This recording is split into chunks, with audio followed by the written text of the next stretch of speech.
I'm back with communication strategist Megan Sheeran in the studio, and we're going to have a look at writer's block. Hello again, Megan. Hi. So look, writer's block, it's funny, I was talking to somebody a few days ago who's recently started a blog, and boy oh boy was he struggling from writer's block. So I think it's affecting a lot of people. So what do we do about it? How can we get ourselves going when we just don't think we've got anything to write about? Well, I think the key, Robert, is to realise that you're not actually blocked. So what is actually happening with writer's block is effectively your brain is overloaded. It's short-circuited temporarily, and what you are is actually scared. Oh. So fear is what is behind it. And Right. we're scared that we're not going to be good enough, that we're not going to be fast enough, that our writing's not going to be clever enough, and we want to write perfectly, first time, every time. And what all of those expectations do is they actually effectively choke us. Yes, okay.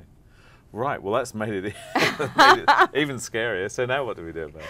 Well, there are three key ways that writer's block shows up. Okay. And the first is procrastination. Yeah. And just about everybody is familiar with this. The key to procrastination is to work out what's costing, what it's... Okay. Sorry.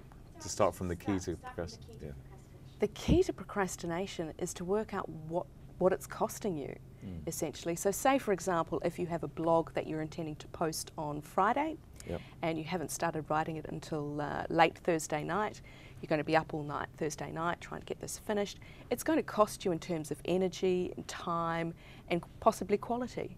So hopefully all of that's going to seem so unappealing that you'll just get started. Okay. And that's essentially the key. Right. No matter if it's a blog or any other piece of writing, it's just about making a start. Yep. Often what we find is that writing seems much more overwhelming in our heads than it does when we actually sit down. Yeah, I say that with my son when we're doing sort of writing homework. Is if you sit there with a blank sheet of paper, it's terrifying, isn't it? It is. Just get something down there, do a bit of a mind map or do something.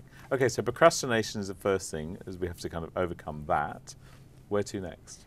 The next thing you want to look at too is trying to write perfectly. So great writing can actually often happen naturally when we don't force it.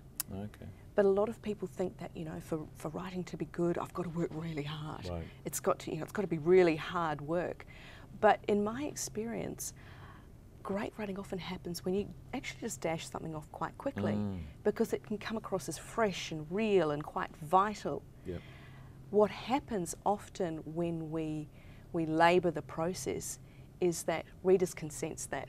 Our writing starts to smell of that. So don't try to be perfect. Just pretend it's like writing a letter to your friends or family or something.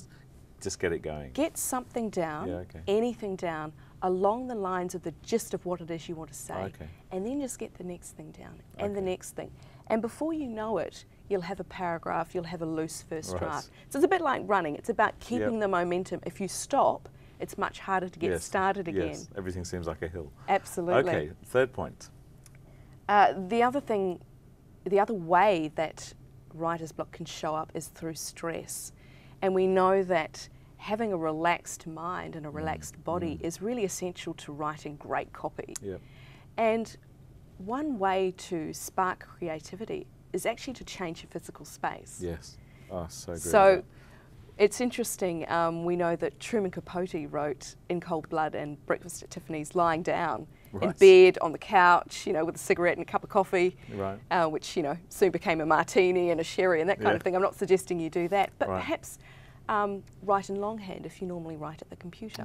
Go out for a coffee, write in a cafe if that appeals to you. When I worked in a formal office environment, there was a big armchair in the corner that I used to go to away from my computer. I couldn't agree more. Personally, I always like to go for a walk before I write, and I often will go and write in the garden or in the public library or a cafe. It's changing the space. Absolutely. Makes a big difference, doesn't it? As an introvert, I tend to avoid the situations like the cafe because I can't think of anything worse than all of this background noise. So it does come down a bit to knowing your writing personality. Yes, of course, and developing your own style. That's right. Fantastic. Look, some great tips there. Thank you so much for joining us again. Pleasure. megansheeran.com.au for those people who'd like to find out more about you. And yeah, thanks for joining us. Thanks, Robert. Thank you.